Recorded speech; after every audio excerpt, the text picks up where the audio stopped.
Hello friends, welcome to my channel. Hi അസ്സലാമു അലൈക്കും. ഞാൻ ഇന്ന് എൻ്റെ സ്വന്തം വീട്ടിലാണുള്ളത്. അപ്പോൾ രാവിലെ തന്നെ വീഡിയോ എടുക്കൽ തുടങ്ങിയിട്ടുണ്ട്. ഇന്ന് നല്ല മഴയൊക്കെ ഉള്ളൊരു ദിവസമാണ്. അപ്പോൾ ഇവിടെ കിച്ചണിൽ ഇതാ ബ്രേക്ക്ഫാസ്റ്റിൻ്റെ പണിയൊക്കെ നടന്നുകൊണ്ടിരിക്കുകയാണ്. നൂൽപുട്ടും മുട്ട റോസ്റ്റാണ് ഇന്ന് ഉണ്ടാക്കുന്നത്. അപ്പോൾ ഉമ്മച്ചിയുടെ നൂൽപുട്ടും ഉള്ളി റോസ്റ്റൊക്കെ നല്ല ടേസ്റ്റാണ്. അപ്പോൾ അതെങ്ങനെ ഉണ്ടാക്കുന്നതെന്ന് ജസ്റ്റ് ഒന്ന് നോക്കാം. അപ്പോൾ സവാളയും തക്കാളിയും വഴറ്റിയതിന് ശേഷം അതിലേക്ക് 1 ടേബിൾ സ്പൂൺ മുളക് പൊടി, അതുപോലെ തന്നെ 1/2 ടീസ്പൂൺ മഞ്ഞൾപ്പൊടി ഇട്ട് കൊടുത്തിട്ടുണ്ട്. ഇനി അതിലേക്ക് കുറച്ച് വെള്ളം ഒഴിച്ചു കൊടുത്തിട്ട് ഇളക്കി കൊടുക്കുക. സവാള വഴറ്റുമ്പോൾ കുറച്ച് ഉപ്പ് ഇട്ട് കൊടുത്തതാണ്. അപ്പോൾ നോക്കിയിട്ട് നമുക്ക് കുറച്ച് ഉപ്പ് കൂടി ഇതിലേക്ക് ഇട്ട് കൊടുക്കാം.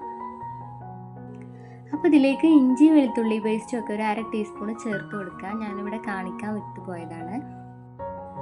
ഇനി ഇതിലേക്ക് 1/2 ടേബിൾ സ്പൂൺ മല്ലിപ്പൊടി ഇട്ട് കൊടുക്കാം. ഈ ഉള്ളി റോസ്റ്റ് നമുക്ക് പെട്ടെന്ന് ഉണ്ടാക്കിയെടുക്കാൻ പറ്റും, നല്ല ടേസ്റ്റുമാണ്. ഈ മല്ലിപ്പൊടി ഒന്ന് ഇളക്കി യോജിപ്പിച്ചതിന് ശേഷം നമുക്ക് ഇതിലേക്ക് ഗരം മസാല ഇട്ട് കൊടുക്കാം. 1/2 ടീസ്പൂൺ ഗരം മസാലയാണ് ഇതിലേക്ക് ഇട്ട് കൊടുക്കുന്നത്. ഇനി ഇതിലേക്ക് കുറച്ച് വേപ്പില ഇട്ട് കൊടുക്കുന്നുണ്ട്. ഇനി ഇതിലേക്ക് ഒരു 1/4 കപ്പ് വെള്ളം കൂടി ഒഴിച്ചു കൊടുത്തിട്ട് ഒരു 2 വിസിൽ അടച്ചു വെച്ച് വേവിക്കാം. അപ്പോൾ ഇനി നൂൽപുട്ട് ഉണ്ടാക്കി തുടങ്ങാം. നൂൽപുട്ടിൻ്റെ വീഡിയോ ഒരിക്കൽ ഇട്ടതാണ്. അപ്പോൾ അതിൻ്റെ ലിങ്ക് താഴെ കൊടുക്കാം. സാധാ അരിപ്പൊടി വെച്ചിട്ടാണ് ഈ നൂൽപുട്ട് ഉണ്ടാക്കിയിട്ടുള്ളത്. നമുക്ക് വറുത്ത പൊടിയൊന്നും ആവശ്യമില്ല. അന്ന് നമ്മൾ നൂൽപുട്ട് ഉണ്ടാക്കിയത് ഇഡ്ഡലി പാത്രത്തിലാണ്. ഇപ്രാവശ്യം നമ്മൾ നൂൽപുട്ടിൻ്റെ പ്ലേറ്റുകൾ വെച്ചിട്ടാണ് ചെയ്യുന്നത്. ഇതിനൊരു 6 പ്ലേറ്റ് ഉണ്ട്. അപ്പോൾ ഇതിൻ്റെ സ്റ്റാൻഡിൽ നമുക്ക് 3 നൂൽപുട്ടിൻ്റെ പ്ലേറ്റ് വെച്ച് കൊടുക്കാൻ പറ്റും. അപ്പോൾ ഒരേ സമയം 3 നൂൽപുട്ട് റെഡിയാവും. അപ്പോൾ ഒരു ട്രിപ്പ് വെന്ത് കിട്ടുന്ന സമയം കൊണ്ട് നമുക്ക് അടുത്തതിനുള്ളത് ഉണ്ടാക്കി വെക്കാൻ പറ്റും. ഈ സ്റ്റാൻഡ് അപ്പോൾ ഇഡ്ഡലി പാത്രത്തിലേക്കാണ് ഇറക്കി വെക്കുന്നത്. നല്ലൊരു ആവി വന്നു കഴിഞ്ഞാൽ ഇത് വെന്ത് കിട്ടും. ഒരു 5-8 മിനിറ്റ് മതിയാവും ഇത് വെന്ത് കിട്ടാനായിട്ട്.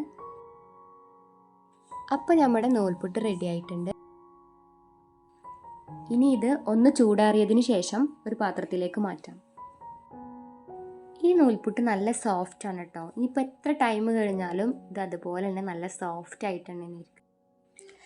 ഈ സമയത്ത് കുക്കർ തുറന്നിട്ട് അതിലേക്ക് കോഴിമുട്ട പുഴുങ്ങിയത് ഇട്ട് കൊടുത്തിട്ടുണ്ട്. അപ്പോൾ നല്ല ടേസ്റ്റി ആയിട്ടുള്ള മുട്ട റോസ്റ്റും നല്ല സോഫ്റ്റ് ആയിട്ടുള്ള നൂൽപുട്ടും ഒക്കെ കൂട്ടിയിട്ട് ഞാൻ ചായ കുടിക്കട്ടെ. നല്ല ടേസ്റ്റ് ഉണ്ട് കേട്ടോ. അപ്പോൾ എല്ലാവരും ഒന്ന് ട്രൈ ചെയ്ത് നോക്കൂ. അപ്പോൾ ഞങ്ങൾ ഉപ്പച്ചിയുടെ ഷോപ്പിൽ പോയിട്ട് കുറച്ച് സാധനങ്ങളൊക്കെ പർച്ചേസ് ചെയ്ത് കൊടുത്തിട്ടുണ്ട്. അതൊന്ന് ജസ്റ്റ് കാണിച്ചു തരാം. അപ്പോൾ ദിയമോൾക്ക് ഇഷ്ടപ്പെട്ട സാധനങ്ങളൊക്കെയാണ് കടയിൽ പോയിട്ട് എടുത്തിട്ടുള്ളത്. അപ്പോൾ അവൾക്ക് ഒരേ നിർബന്ധം ഇതൊക്കെ വീഡിയോയിൽ ഇങ്ങനെ കാണിക്കണം, അവളിങ്ങനെ ജസ്റ്റ് പറയുന്നതായിട്ടൊക്കെ കാണിക്കണമെന്ന് അവൾ പറഞ്ഞുകൊണ്ടാണ് വീഡിയോ എടുത്തത്. അങ്ങനെ കാര്യമായിട്ടൊന്നുമില്ല. ബിസ്ക്കറ്റ്, അതുപോലെ തന്നെ മഞ്ച്, അതുപോലെ ബൂസ്റ്റ്, അങ്ങനെ കുറച്ച് സ്വീറ്റ് ആയിട്ടുള്ള കാര്യങ്ങളൊക്കെ, ഡാർക്ക് ഫാൻറ്റസി, അതുപോലെ തന്നെ ഓറിയോ ബിസ്ക്കറ്റ്, അങ്ങനെയുള്ളതൊക്കെ കുറച്ച് അല്ലറ ചില്ലറ സാധനങ്ങളൊക്കെയാണ്.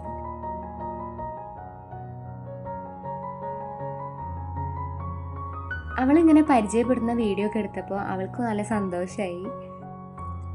ഇനി എൻ്റെ മേലത്തെ റൂം കാണിച്ചു തരാം കേട്ടോ. അവിടെ ഒരാളുണ്ട്. ദിയമോൾ അവിടെ ഓൺലൈൻ ക്ലാസ്സിൽ ഇരിക്കുകയാണ്.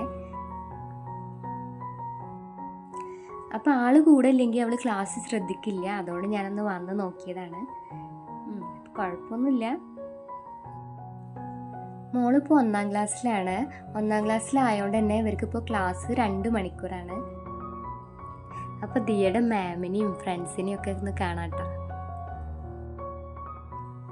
മേലെ 2 റൂമാണുള്ളത്. അപ്പം ഞാൻ അടുത്ത റൂം കാണിച്ചു തരാം. അപ്പോൾ ഇന്നത്തെ വീഡിയോ ഇത്രയേ ഉള്ളൂ. അപ്പോൾ അടുത്ത വീഡിയോ ആയിട്ട് വരുന്നത് വരെ ബൈ ബൈ. വീഡിയോ ഇഷ്ടമായാൽ ലൈക്ക് ചെയ്യുക, ഷെയർ ചെയ്യുക, സബ്സ്ക്രൈബ് ചെയ്യുക, തൊട്ടടുത്തുള്ള ബെല്ലൈക്കൺ ക്ലിക്ക് ചെയ്യുക.